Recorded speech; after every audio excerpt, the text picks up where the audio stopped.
Thank all of you for joining me today in this Leadership Global Accelerator webinar. Now, I have to ask, do you believe that your company is ready for that next big leap? What I hear from business owners all over the world is that they are ready to take that next big leap to level up their company, but they're not sure that their business finances are ready. And that's where Tracey Bissett, Chief Financial Trainer of Bissett Financial Fitness, comes in. She is going to help outline the cash flow plan that's needed for the next big leap to level up in your business, as well as some of the KPIs that you need to track along the way. And I'm Linda Fisk. I'm the CEO of Leadership Global, and I am absolutely passionate about working with executives and influencers who want to create big impact and big income, maximizing their personal brand, raising their profile, expanding their influence across a whole variety of avenues. Now, let's talk a little bit about today's topic.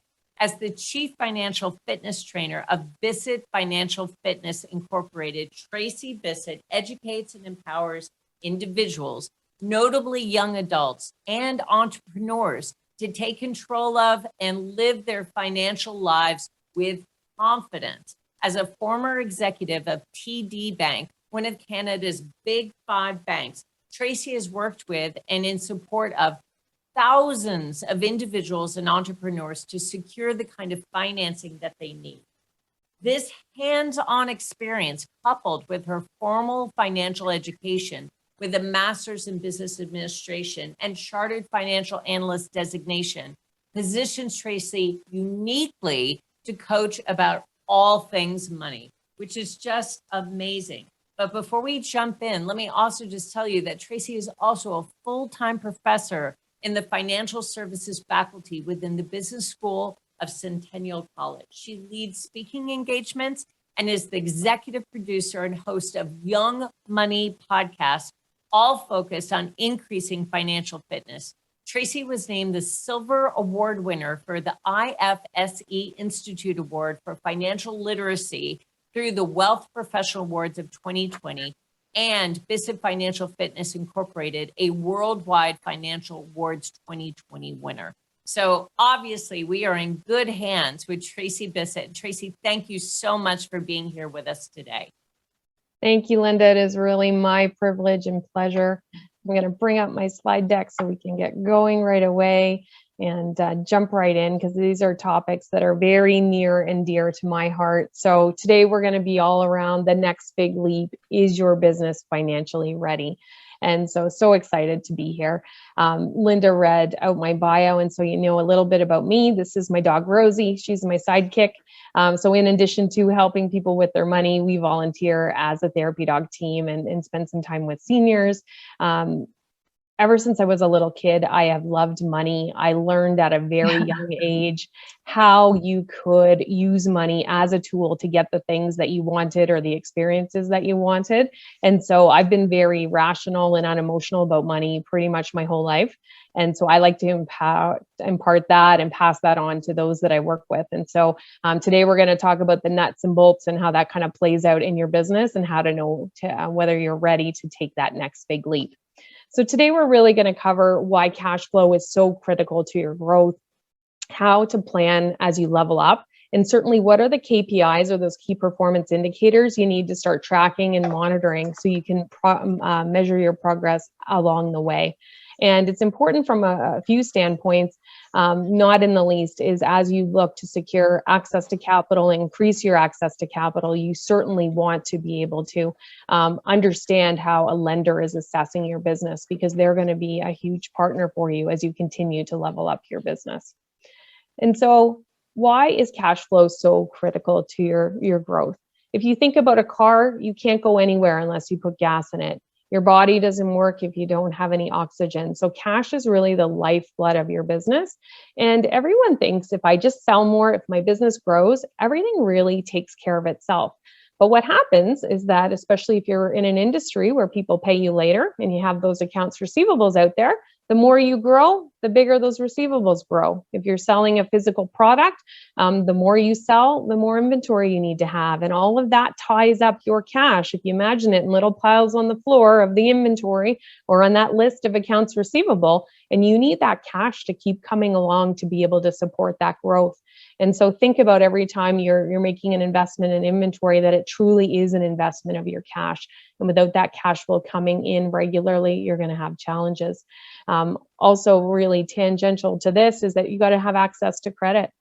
You've got to either have lots of cash reserves built up to help support this growth, or you've got to have access to credit, whether in a line of credit, overdraft, term loans, if you're buying something that's a little bit longer term in nature, like a piece of equipment, maybe a property for your business, but you've got to have capital to keep that cash flow moving to support that growth. And you can see the picture on the slide. We can see that stepping stones of the growth there. Some of you may be growing like that, and some of you might be going from really under the ground right to that larger growth of that plant. And so that requires lots of care, lots of planning, and actually having forethought before you get to that stage. Because as a lender, I was lending money and working with companies across all different industries in the 2008 financial crisis. Certainly saw it as we've been going through the pandemic, but when cash flow dries up and when access to capital is not around, businesses can go under in as quick as 90 days. And so I don't want that to happen to anybody. Growth is hungry, growth needs cash to fuel it. And I want to make sure that you're prepared so that you can support that growth and really hit the goals that you have in mind for you and your business. Because it's all about where do you want to go with it and making sure you've got a plan to get there. And so that's why I'm here today. We're really going to talk about how do we actually do that forward thinking work, that planning, so that we can have a clear path to go through. If I asked you to count up all the rocks on the screen, there's probably thousands in the picture that you see. But if I guide you from the middle over to these big stones, you're going to be able to see a clear path to see your way ahead. And that's what I hope to do for you today. As you have questions, please drop them in the chat. There may be some terms that might be unfamiliar, or maybe things are being explained in a way you haven't heard before. So please clarify if there's anything that I can help you with, because I want to make sure the lessons are really getting in. So how do we plan for our financial future? The first thing we need to do is we need to understand the difference between profit and cash flow. So profit, you would be looking at your income statement or your profit and loss, as it may be called. It actually accounts for all of your sales and all of your expenses for a given time period. And it could be a month, it could be a week, could be a year. That is the statement that most entrepreneurs look at the most. And so they're most familiar with that. Where cash flow comes in, and cash flow is one of my most favorite things to talk about. I love educating people about cash flow because it really is the lifeblood of your business, and you need it to grow and you need it to keep your business sustainable. So the easiest way I can explain cash flow, you've got money that comes into your account, money that goes out, and that timing that it happens is really the magic about cash flow. And so it's critical that you actually understand, based on when I make sales, when does that money hit my bank account? And the easiest way to start thinking about it is follow the journey of one customer. When I sign up that customer, when does money actually make its way to me? Am I in the kind of business where I do all of my work for them and then I send them an invoice, and so I get the money 30, 60, 90 days after I do the work? Do I take a deposit up front and get the rest as I'm working through a project? Do I have a monthly payment plan?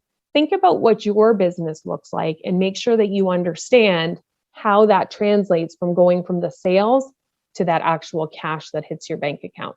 So that's the first thing we've got to think about, is what is that cycle and how does the cash move it in and out of our business? Now, when we're planning for these big leaps and growing our business, we do have to put some preparation around it. We have to know where we're going. Just like if we went on a hike, if we didn't have a compass and a map, we would get lost, or a GPS. As long as we had some signal to be able to navigate with that. But we can't just meander through the forest. We have to know where is our destination, where would be okay to get to, where might be some okay places to stop, what are some landing places. And we're going to do the same thing with our financial results. So to do that, we're going to create a projected income statement, so all of our sales and expenses for the coming period. And we've got to create a cash flow forecast that goes along with that to help us figure out how is this going to play out? When we grow by this much in sales, what's going to be the cash impact? So then we can problem solve, how are we going to fill those gaps? Because I can guarantee you there's going to be gaps. We all know in business, things take longer than we expect. Things cost more than we ever think possible. And so we've got to be prepared and actually have a buffer for that on top of actually understanding our cash flow cycle. And so I've got here for you as well a pro tip. Really take the time to understand the cash flow cycle of your business. It's not sufficient to just talk to your friend and see what's happening with theirs. You have to understand your business because every industry is different and the cash flow cycles are different. So really think about, and the easiest way to do it, as I said, is to map through the journey of one customer through your business. So I want to stop quickly with how do we create that projected income statement? And I'm going to go through the points, and then we're going to do a little bit deeper dive on the cash flow forecast, because I think that's usually where most of the challenges come in. And so some of the things that we'll talk about in the cash flow forecast are going to help with the projected income statement as well. And so when we're talking about projected, we're looking into the future. What do we expect to happen? What do we want to happen? What are we going to put our resources behind? So the first thing we need to do is think about our sales. And so we want to think in dollars for sure, but if we're selling something that's a physical product, we might want to think in units as well. From there, we want to think about what are all the costs we have to pay because we actually sold this service or made this product, okay? Then we move on to the things we've got to pay no matter what. Our landlord doesn't care if we sold anything. We've still got to pay our rent. We need our insurance. We need to make sure that we are covering off all of those softwares that we're using in our business, all those plugins that add into our website, all that stuff we barely notice, but we've got to get clear on what are all of those costs.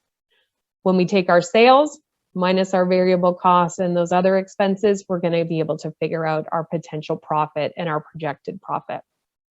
Now, a pro tip for this, easiest way to start is to start by doing the total for 12 months. So if right now you're sitting at $1 million in sales and you want to be at 3 million in a year, map out that 3 million as the next year's sales goal.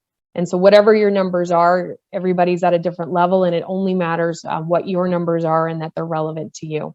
From there, figure out of that 3 million, how much is generally the variable cost. When you look at your historical results, you're going to see a theme and a trend of what percentage of sales those normally are. So we're ballparking here. We can't be precise because we are looking into the future. And none of us have crystal balls, or we wouldn't be here. We'd all be multi-billionaires off doing something else, maybe giving back to the community, maybe lounging on a beach, whatever it is that we want to do. But we don't know is the key. So we have to use information that's at our disposal and take our best estimate. From there, you're going to gather a list of all of the expenses that you're currently paying, those ones you've got to pay no matter what, as well as the ones that might come as those sales grow. Maybe in order to go from a 1 million to a 3 million in sales, you actually have to hire 5 more people. And so you're going to put those costs in there and then figure out what that potential profit is. If you break it out over 12 months, if you're not sure if there's any cyclicality or seasonality in your business, you're going to just take the number divided by 12. But if you happen to know that some months are busier than others, you're going to try to build that into your monthly projection. And then the best thing you can do with that is if you're doing your bookkeeping yourself, enter it into your accounting software or get your bookkeeper to do it, so that when you're running your profit and loss every month, you can see the actual right against your projected and be able to see, am I on track with what I thought was going to happen? Okay. So if you have questions, drop them in the chat. I'm going to keep moving because I'm going to get into a little bit more detail around the cash flow forecast, and some of that's going to help you find the pieces of information to be able to build out this projected income statement. So we now want to build out the cash flow impact to what we think the sales and expenses is going to look like. And I call it my 5 steps to cash flow clarity. None of this is novel or unique. It's just my fun little spin on it to try to make it a little bit easier to remember. Depending on the size of your business, you might start by mapping it out on paper. Excel works great. And if you really got a really sophisticated business, you might be doing this in your accounting software like a QuickBooks or Xero or something like that. So it all starts here. That's our initial balance. Then we're going to estimate our inflows. If you recall, I said we've got money coming in. We're going to have money going out, which is step 3. I've got bills. We put all those pieces together and we're actually going to see what's going to happen at the end of the month. And then we want to talk about how do we make this a routine in our business. Now, depending on your cash flow situation, this is really important. The frequency that you look at creating this and looking into the future really depends on the strength of your cash flow. The most common frequency is to do this on a monthly basis. If you have tighter cash flow, you're going to do weekly. And I've absolutely worked with clients who do this on a daily basis because their business requires that they do, to make sure that they're not overextended and they've got cash on the days that they need it. So you need to think about what is the right frequency for me. And if you haven't had any cash flow challenges to this point, start with monthly. And then as you build out the forecast and you see how it plays out, if you see that things are looking a little tighter, you might want to move down to a more granular level and do the weekly. So let's dive in. It all starts here with the initial balance. And so as you're moving forward, I'd love for you to take this away and create this cash flow forecast. Start with 6 months, okay? Ideally, you're going to do your projected income statement for 12, but let's keep it a little bit more straightforward on the cash flow forecast. Let's start with 6 months. And we're right here at the end of September. We're going to start our cash flow forecast for the month of October. So we can reasonably figure out what's going to be the balance at the last day of September or the beginning of October. So what is that number? If you really want to give yourself a little bit of a head start your cash flow forecast back at the beginning of September. You'll know with certainty what's that initial balance that you're going to start with. So that's the first thing. We're going to get that information off our bank statement. We're going to look in our online banking. We're going to find that number with no trouble. Now we're going to get into the inflow. So all that money that actually hits your bank account. Firstly, we want to start with what do we know for sure? If we've created our sales forecast and we know what we expect to have in sales for the months coming up, there's probably some element of that number that we know for sure. Customers that have recurring work with us. Maybe we've got membership clients that have repeat work. Maybe we've got proposals that have already been accepted, the work hasn't started.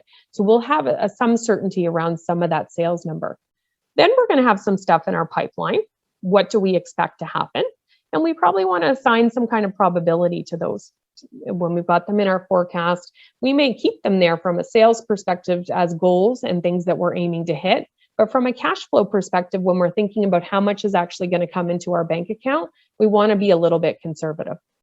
Because we're trying to flesh out, are we going to have any problems where we're going to have a cash flow shortage? And so what do we know for sure? What work are we already doing? What's contracted? What do we expect to happen? And let's not be overly optimistic. Let's be reasonable. If we know that we've got 10 proposals out there and we usually only win 1 in 10, let's not put 10 there, okay? In terms of our inflows, let's be reasonable. And then think about what could go wrong. We know that the pandemic is still happening. Industries are still being impacted. Numbers are going up and down depending on where you are, and businesses can have impacts. So is your business in an industry, in a location where things could impact what's happening with it? If you're doing everything online, probably no issues. But if you've got some kind of physical location, or you've actually got a physical inventory, maybe it ships out online, but you've got supplier problems, and as things happen in other countries far beyond your control, you may not be able to actually deliver on some of your sales and deliver those orders. So think about what could go wrong and factor that into your inflows, okay? This is probably the hardest part, I would say, of the cash flow forecast, because not only do we need to think about how much likely are we to sell, when is that money going to come? And so we need to, when we're looking at that projected income statement, think about, okay, of the sales we forecast, we know that we get 50% we actually collected in the month that we make the sale, but the other 50% comes 1 or 2 months later.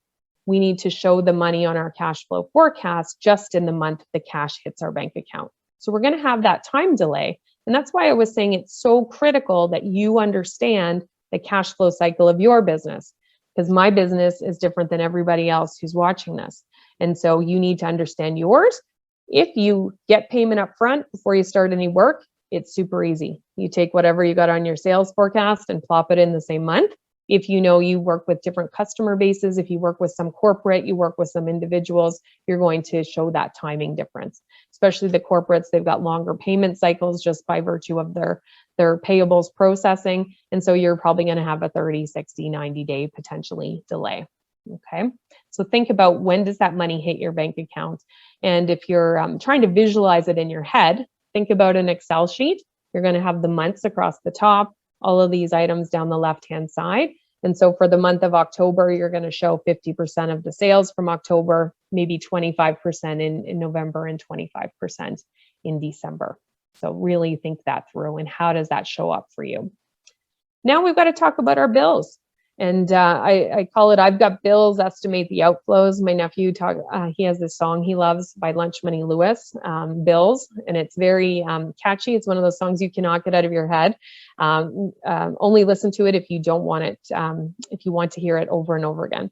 But it's a good reminder, because we've all got things we've got to pay. And in our business, we talked about, we've got those things we pay because we made the sale, like labor to deliver service, like materials if they're going into a product. And then we've got those things that we have to pay whether or not we actually sell anything.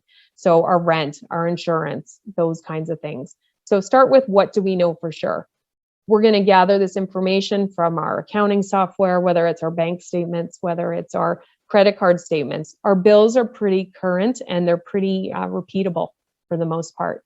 For the variable expenses, you're probably going to figure out some percentage of sales that looks like those. And you're going to go with an estimate, because we're moving into the future.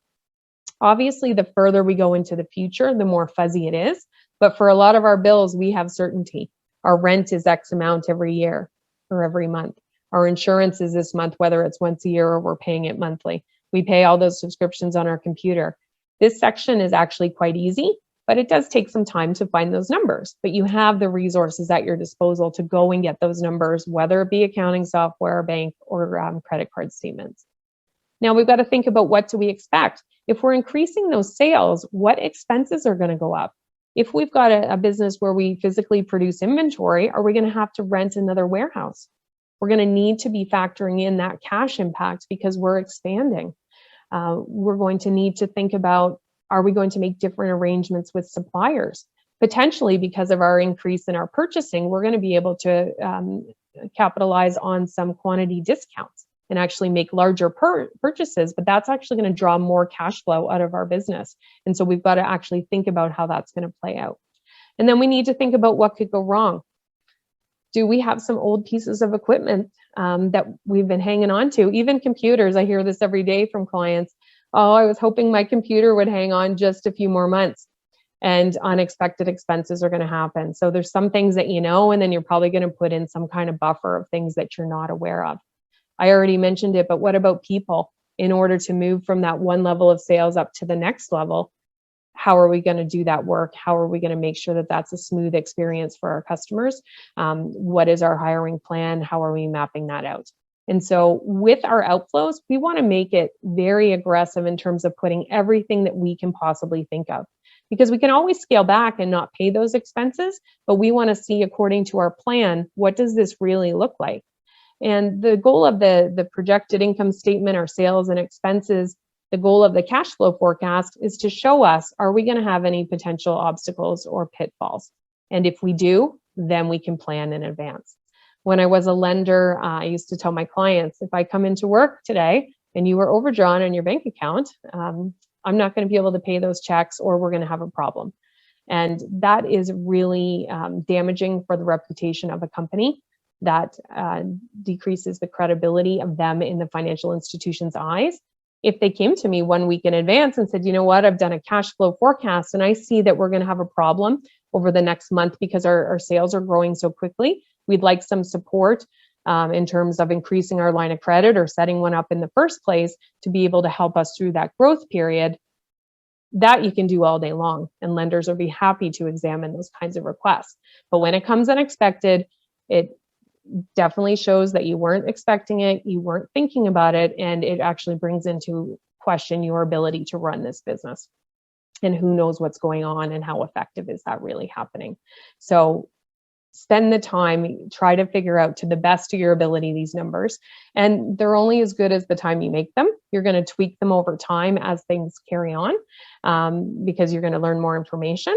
But if you're using everything at your disposal right now and what you expect can happen, you're going to have a good, reasonable plan. So we've got where we're starting. We're adding now our inflows. Now we're estimating our outflows. We were conservative on the inflows and now we're aggressive on our outflows. When we put those pieces together, think about it in that Excel spreadsheet, they're going from top to bottom. Now they're going to show us either at the end of that month or the end of that week, do we have a positive number or a negative number? And if we're growing very rapidly, I would expect that we're reasonably going to have a negative number. So if things look really rosy, go back and check your assumptions. You might have the sales and they might be legitimate sales, but did you actually think through the impact when the cash is going to come in your bank account? Will you need to hire those people a couple months before the sales actually materialize? And sometimes we need to train the team and bring them up to speed before they're actually able to deliver and fulfill those roles. And we want to make sure we don't have customer service issues. We want to make sure that we've planned for all of this. And so sometimes there's the need to outlay a lot more money before we actually ramp to the higher sales level. If we're launching a new product line, we might need to develop prototypes and spend some money on that. So what would be the costs that go along with that? So thinking through what is unique to your business, what are the things that can come up? And if you're seeing a really strong number, go back and take another look, okay? Just to make sure that everything's lining up. All righty. So step 5 of this is all day, every day, make it a routine. And it's not that I want you spending time on this every day, but certainly if time on the financial side of your business is not part of your routine, it needs to start. At a minimum, it needs to be monthly. You need to be able to look at your numbers. You need to be able to use them to help you hit your goals. As I said, when I was a kid, I learned really quickly that money and cash could help me get to where I wanted to go or things I wanted to do. It's the same thing in your business. It's the lifeblood of your business. You need it moving in and out in a fashion that's going to help you get to where you want to be. So at a minimum, you're spending time monthly. I think on a smaller scale, 30 minutes a week. If you can do it weekly, makes it a better routine. It keeps the anxiety down, it keeps the stress down, and it keeps you feeling in control of your numbers and really confident. And by no means am I suggesting that you need to do your own bookkeeping. I don't actually advocate that most business owners do their own bookkeeping. Hire a bookkeeper. They can do it right with your input and your oversight, because you do need to look at the numbers. Work with your accountant. If you like to have the higher level review quarterly, schedule a quarterly meeting with your accountant, bring them into the loop to help give you more strategic guidance. But make sure you're on top of your numbers. And the best way to do that is to actually carve the time out in your calendar. So that's the pro tip on the routine. Make sure you've got it in your calendar. You're making time for sales and operations, client delivery, marketing, all of those other parts of your business. Make sure you're on top of the financial side as well. And I hear lots of times from people that they say, oh, don't worry, I've got an accountant, I've got a bookkeeper. It's okay to have professionals support you, and I'm all for it, but you don't get to advocate your responsibility for that. You're the CEO of the business, and that includes the financial side as well. So you need to step into that accountability. So we've seen now, we're going to create that projected income statement. So what sales, what expenses do I think I'm going to have? What's my profit going to be? Now we're trying to see, with what we've just walked through, these 5 steps, how does that look like from a cash perspective? So we understand the movement in and out, and if we're going to have a problem. If we saw that that number was coming up negative, absolutely, we're going to explore our options. Are we going to bring in a partner to the business if we've got some massive plans? Are we going to go and look for financing? If we have financing, are we going to go and increase our financing? Do we have cash reserves that we might be able to use because we see that we're going to be able to recoup those funds in several months? I'm an advocate for keeping some cash reserves as well. So if you can get access to credit, still keep some cash reserves as well, because we certainly saw during the 2008 financial crisis and during the pandemic, the companies, number one, who planned, and those who had cash reserves in addition to access to credit smoothed a lot safely and smoother through that pandemic. So thinking about all of those things are going to be keys to success. So this is all forward-looking work, all thinking work. But now we want to see, how are we actually going to monitor what's going on? And so we want to talk about key performance indicators that we can track and use to monitor our progress. And so that we're thinking about not only what happened in the past, but we're also looking ahead. Now, some of these words you might see on the screen, they might be unfamiliar. And certainly if you're planning on making a big leap in your business, you want to get to know them. Think about it like learning another language, like you might learn French or Spanish or Italian. you need to put in the time to use and learn that new language. What are the terms and what are the words they use in that language, so that when you go and look for access to financing, you're able to speak to that lender in their language. You're able to talk about the financial performance of your business in the language that you're going to use, they use, and you actually know what they think about your business before you get there. A lot of times in my career, people would give me their financial statements and they'd be like, "Oh, what did they say? What should I do? They look good." They weren't aware of what the numbers actually meant, but what the trending was showing. And that makes it really challenging, because then it again impacts credibility of management, which is one of the key factors in giving out loans. So we certainly are going to look to, do we believe that management's capable of executing on this plan they tell us, or did somebody make this plan and they just brought it to us here at the institution? So the first thing that's super key is liquidity. Is the business able to pay its bills over the next 12 months? So that's the first thing we need to think about. And there's a few ways we can measure it. Working capital is one, and current ratio another. These are looking at our current assets on our balance sheet. So those accounts we can turn into cash, like inventory or accounts receivable. If you recall, I said cash was so key because we need to make investments into those receivables and inventory as our business grows. And so knowing how those ratios are trending is really important. We also want to know our run rate or our cash burn. You might hear people talking about it in that way, but really all that is whatever time period you want to look at, how much does it cost to run your business? How much money do you spend in 30 days or 60 days or 90 days? And knowing that number gives you comfort as you're looking at your bank account and thinking about what's going on, and as you're looking at your cash flow forecast. Depending on the nature of your business, you might look at what's called turnover ratios. And for somebody who has receivables, so customers who pay them later, how many days on average does it take clients to pay you? Is it 25 days? Is it 37? Is it 68? And knowing, and your accounting software can tell you what that number of days is, knowing that number helps you, because if you don't like the number of days, with legacy clients, it's kind of hard to spur them on and change that relationship. But as you take on new clients and as you enter a big growth in sales, you might actually create some penalties if people don't pay quicker, or you might give them an incentive to pay you sooner. So understanding that number, what it has been historically, can help you guide as you're moving forward. Another one would be inventory turnover. So if you are selling a physical product, how many times a year do you actually sell all that inventory and bring new stuff in? If the number is really low and it doesn't turn over very much, you've probably got cash sitting in inventory that's not very valuable. It might be obsolete, it might be damaged, it might just not be in favor. People may not want that stuff. So you've got to really take a critical look at things. So that's liquidity, and that's one of the key ones. Are you going to be able to pay your bills over the next 12 months? Because if you don't have any cash coming in, as we talked about, you can go under in as quick as 90 days. And certainly I've seen that over the years across all different industries. Now, profitability. Is the business able to make money? And we're in a time right now, social media and the news hypes all these launches. And it drives me crazy, because I don't care what your sales are. If you lose money or you're unprofitable or just breaking even, it doesn't matter what that top line is.